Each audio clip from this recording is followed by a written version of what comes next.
السلام عليكم ورحمة الله وبركاته، وأهلا بيكم في حلقة جديدة من برنامجكم ميري وملكي. هو ميري وملكي، ما تتخضوش. أنا بس غيرت التيشيرت، وغالبا شوية هغير الاستوديو وهبيع القناة وهبطل أشجع مدريد، يعني الحاجات دي. لا بهزر.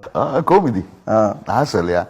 أنا قررت بما إن الدنيا اليومين دول مش ماشية مع ريال مدريد، أرجع للأصل، للأساس، لللايون كينج الكبير. أرجع للمكان اللي اتعرف فيه كلمة ملك، المكان اللي كله اسود وادغال واحراش والحاجات اللي الناس ما بتحبهاش دي. ارجع للماما افريكا.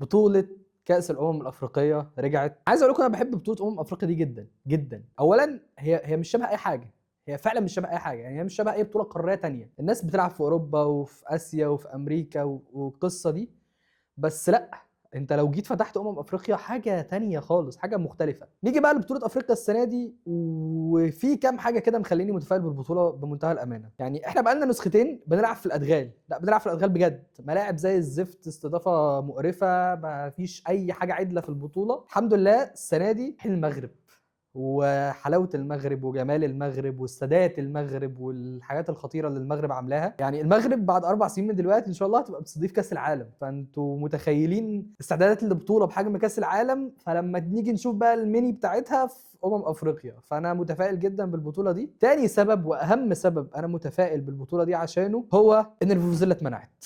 انا اخيرا يا جماعه هتفرج على البطوله من غير ما اصدع. انا اقسم بالله دماغي كانت ورمت، كفايه، تعبت. الفوفوزيلا دي صعبه قوي، صعبه قوي. فالحمد لله البطوله السنه دي من غير فوفوزيلا. اتفرجوا واتبسطوا وان شاء الله الدنيا هتمشي حلو. طيب زي ما انا كده داخل في الاجواء ومتحمس للبطوله ومتفائل بيها، انا محتاجكم انتوا كمان تدخلوا في الاجواء كده وتتبسطوا معايا وتزقططوا. فبالتالي قررت اعمل لكم حلقه هعرفكم فيها على مجموعات البطوله وهتوقع مين هيعمل ايه. يعني انا يعتبر هحرق دور المجموعات، فاللي حابب يتفرج على دور المجموعات ويتبسط ما يتفرجش على الحلقه. بس لا يعني ان شاء الله هختصر لكم كده الدنيا بحيث تبقوا مركزين احنا داخلين على ايه، ماتشات ايه حلوه، ماتشات ايه مش لذيذ. يعني هنشوف الدنيا مع بعض. ونبدا بالمجموعه الاولى افريقيا المغرب 2026. المجموعه الاولى طبعا بتضم المغرب مستضيف البطوله، مالي، جزر القمر وزامبيا. طبعا حد لو بص من بره كده هيقول المجموعه دي سهله. هي المجموعه مش سهله، ولكن هي المجموعه سهله عشان فيها المغرب. فكره انه في المغرب في راس المجموعه فبخلي المجموعه اللي تحت سهله. يعني كده المغرب اول المجموعه بلا اي مفاجآت وبلا اي حاجه خالص. بلد اللي منظمه البطوله، المستضيفه، بتلعب في ارضها وسط جمهورها. البلد اللي ما شاء الله ما شاء الله الله اكبر، يعني عليهم بارده، كاسبين كل حاجه. يعني المغرب الفتره الاخيره ما شاء الله بتكسب كل حاجه. اولمبياد شغال، كاس عالم شغال، كاس عالم للناشئين شغال، كاس عالم للمش ناشئين، يعني ما شاء الله شغالين. الله اكبر يا مغرب. بس هم بجد هم كده كده المرشح الاول للبطوله بلا يعني، مش المرشح الاول للمجموعه، المرشح الاول للبطوله كلها، عشان بس ننهي الموضوع ده بدري. المغرب طبعا على راس المجموعه. المركز الثاني اتوقع انه هيكون منتخب مالي، منتخب متمرس، بيعرف يلعب البطوله دي ازاي. منتخب مالي عنده رقم فشيخ الصراحه. منتخب مالي عمره في تاريخ البطوله دي ما اتغلب ماتش الافتتاح، هو يا بيكسب يا بيتعادل. ادخل تخين في القاره بيتغلب في ماتش الافتتاح عادي. منتخب مالي حتى لو مش اسم كبير في القاره، ولكن هو منتخب متمرس. طبعا المجموعه ما خلصتش على كده. ليه بقى؟ لان بطوله افريقيا البطوله الجميله الرائعه عندنا 4 منتخبات هيصعدوا كافضل توالد. يعني احنا هندخل البطوله ب 24 منتخب، هيطلع منهم 8 بس، ولكننا عملنا اي حاجه علشان بعد كده نروح مع بعض لدور ال 16 ان شاء الله. وعشان كده انا بتوقع انه من المجموعه دي يصعد افضل ثالث منتخب جزر القمر، وفي المركز الرابع منتخب زامبيا. مش هيعمل اي حاجه، هيتغلب 3 ماتشات وهيرجع ان شاء الله، يعني من غير اي مفاجآت. المجموعه الثانيه للي مش واخد باله هي بجد مجموعه صعبه. 3 من 4 منتخبات في المجموعه هم صاعدين على راس مجموعتهم في التصفيات، ودي حاجه قويه جدا. والمنتخبات اللي معانا هي مش منتخبات ليها اسم كبير او ليها تاريخ طويل او واخده البطوله دي كام مره او مرعبين او الكلام ده خالص، ولكن هم بجد منتخبات رخمه. هي المنتخبات اللي هتعرف تضايقك، ترخم عليك، تقل دمها عليك، وحاجه اخر بشاعه يعني. فالمجموعه دي مجموعه صعبه، ولكن انا بمنتهى الامانه وهقولها وربنا يستر، انا متفائل بمنتخب مصر. اقعد يا جبل، اقعد يا جبل، اقعد، مفيش حاجه يا ابو جبل، اقعد. قبل ما حد يشتم في الكومنتات وقبل ما تعملوا ديسلايك وقبل ما تعملوا ريبورت للشانل، هفهمكم هشرح لكم. دلوقتي احنا في منتخب مصر مبدئيا محدش متفائل، مفيش اي حد متفائل بالمنتخب، مفيش اي حد متفائل بالمنظومه المصريه، مفيش اي حد متفائل باللي بيحصل في مصر. لما بندخل محدش متفائل بينا ومحدش باني علينا امال عريضه، غالبا بنعمل حاجه. دي اول نقطه. النقطه الثانيه انه كابتن حسام حسن عنده فرصه ذهبيه يعلم على اي حد هو متضايق منه في الدنيا. يعني اي حد عامل كابتن حسام حسن مشاكل في الدنيا عموما،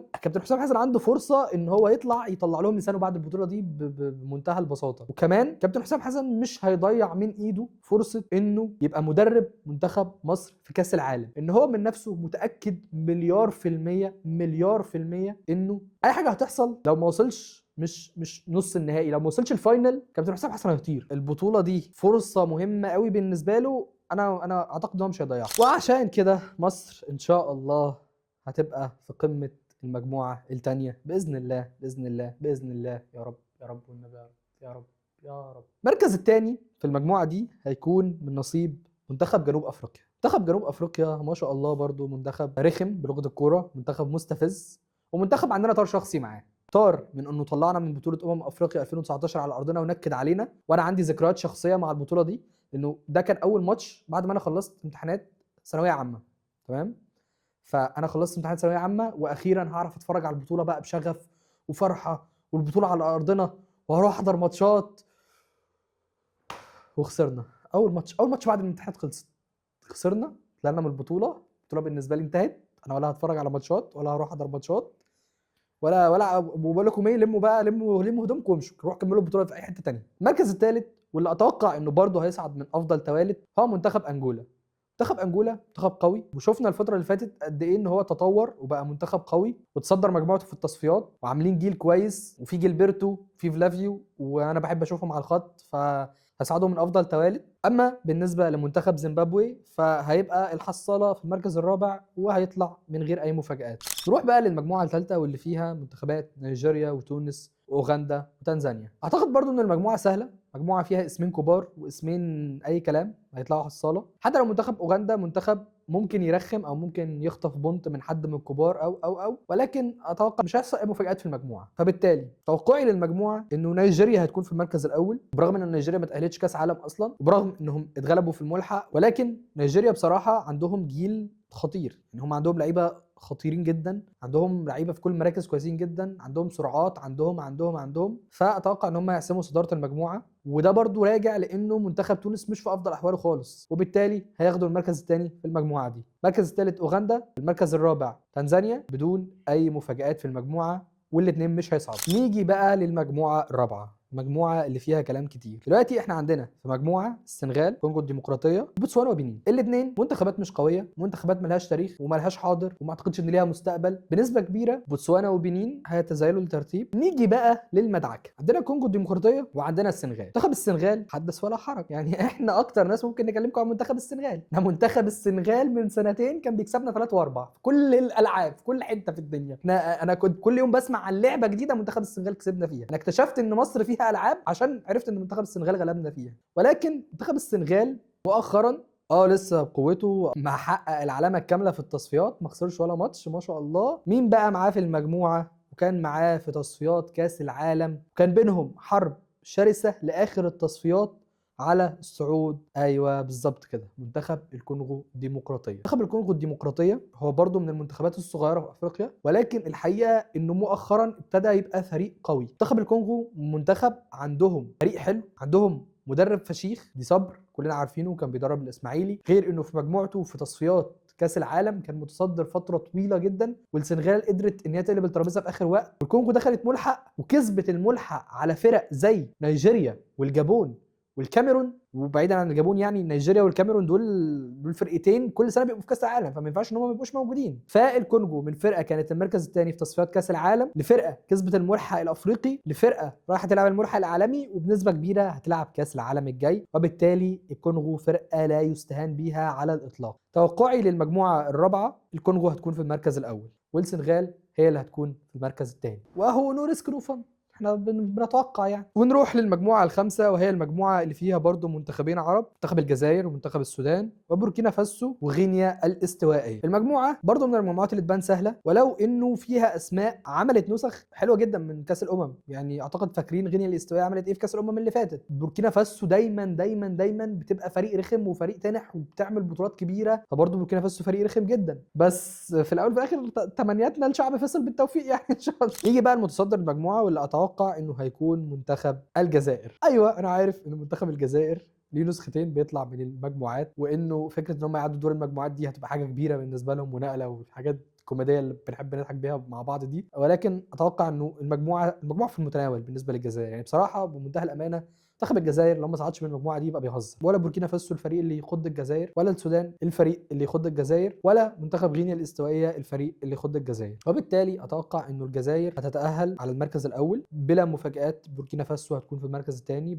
المفاجاه هتكون تأهل السودان في المركز الثالث، وبالتالي غينيا الاستوائية هتودع المجموعة في المركز الرابع. نيجي بقى لمجموعة أنا شايفها الأصعب في كاس أفريقيا السنة دي. أنا قلت إنه مجموعتنا مثلا مجموعة صعبة، ولكن مجموعتنا بالنسبة للمجموعة دي مجموعة طيبة، مجموعة هينة. السبب إنه آخر فترة كل المنتخبات اللي في المجموعة بتأدي حلو، يعني شغالة بتعمل حاجه حلوه. فعندنا في مجموعه واحده الجابون، الكاميرون، كوتيفوار وموزمبيق. مجموعه مش سهله اطلاقا، برغم انه لو بصيت لها ممكن تقول ايه ده يا عم كوتيفوار والكاميرون يعني وخلاص شكرا شطبنا. ولكن ما تنساش انه الجابون لسه بتلعب ملحق كاس عالم، كانت عامله تصفيات كاس عالم خطيره، نجمهم وقائدهم اوباميانج مفير السنه دي، عامل موسم خيالي مع مارسيليا، وكان عامل موسم خيالي مع منتخب بلده شخصيا. فبالتالي هما مش هيكون فريق يستهان بيه خالص، ممكن بكل سهوله يقدروا يقلبوا الترابيزه. موزمبيق فريق على قد حاله، فريق برضو من الفرق اللي ملهاش تاريخ وملهاش حاضر وكده، ولكن هما